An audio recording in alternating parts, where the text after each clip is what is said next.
Сәлем достар, сіздермен Жібек, менің каналыма қош келдіңіздер. Бүгін мен сіздерге етті бәліштің толық рецептімен бөлісетін боламын. Бұл видеоны соңына дейін қарап өтіңіздер. Ең дәмді етті бәліш. Ең алдымен қамырын елеп аламыз. Бізге еректен өткізілген ұн, айранның орнына қаймақпен де алмастырсаңыздар болады, дүкеннің қаймағымен. Одан кейін жаңа ғана тоңазытқыштан шыққан сары май, қопсытқыш керек болады, және де 1 шай қасық толы тұз керек. Осы заттармен қазір қамырын елетін боламыз. Еректен өткізілген ұнға тұзымызды қосамыз, разрыхлительді саламыз. Жаңа ғана тоңазытқыштан шыққан салқын сары майымызды осы ұнның үстіне қарай саламыз.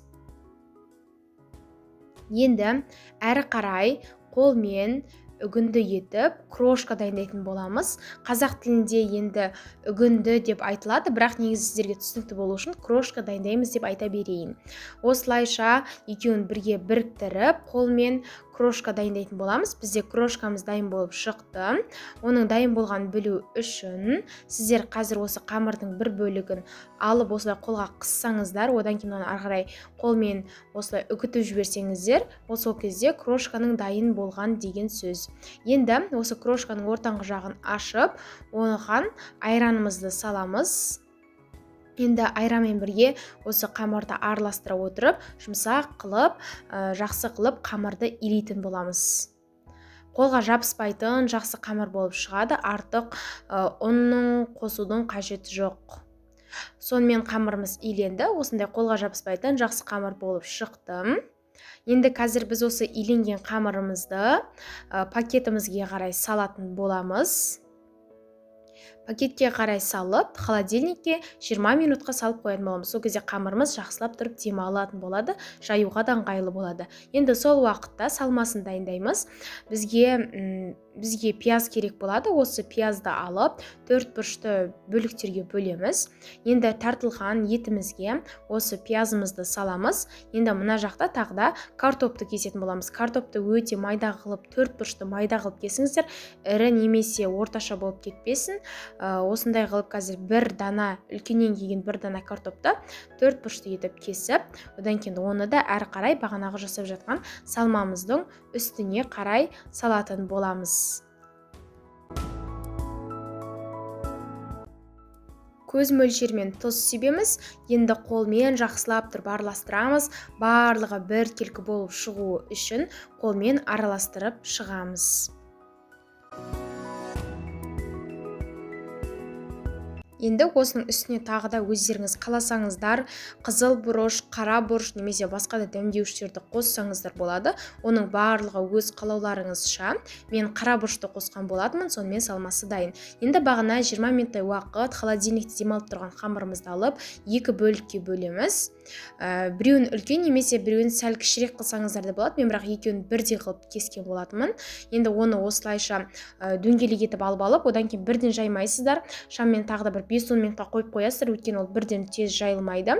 Одан кейін ары қарай кішкене ұн сеуіп, оқтаумен жайтын боласыздар. Ұнды қат көп себудің қажеті жоқ. Қалыңдығы осы видеода көрсетіліп тұр, осындай қалыңдықта жаясыздар.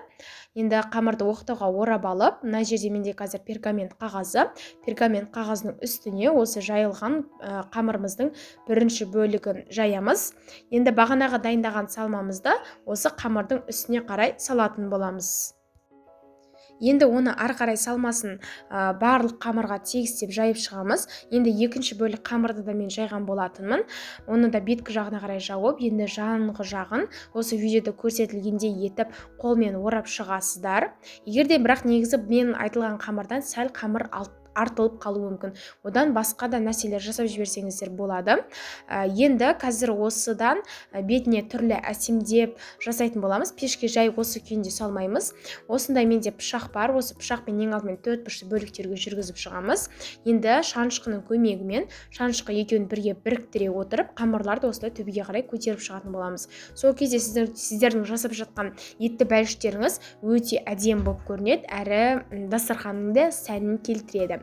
Енді мен ортаңғы жағын осылай пышақпен ортаңғы жағын бөліп қойған болатынмын. Өйткені қазір бұның ауасы шығар кезде осы ортаңғы жағынан қарай шығып, біздің пісіріп жатқан бәлішіміз теп-тегіс болып шығады. Енді оны табамызға қарай жайғастырамыз.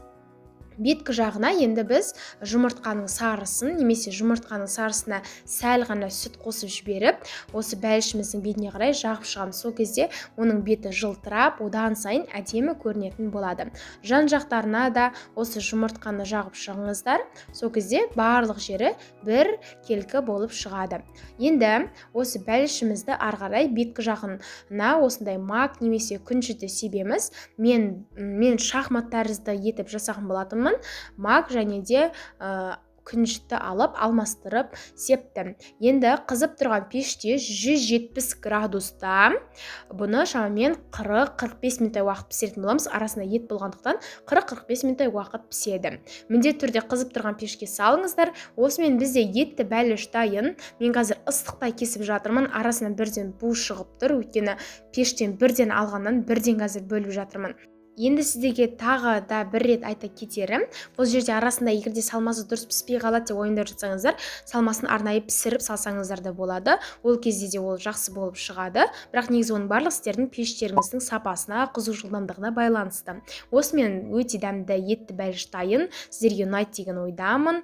Менің каналыма тіркеліп, лайк басып кетуді ұмытпаңыздар.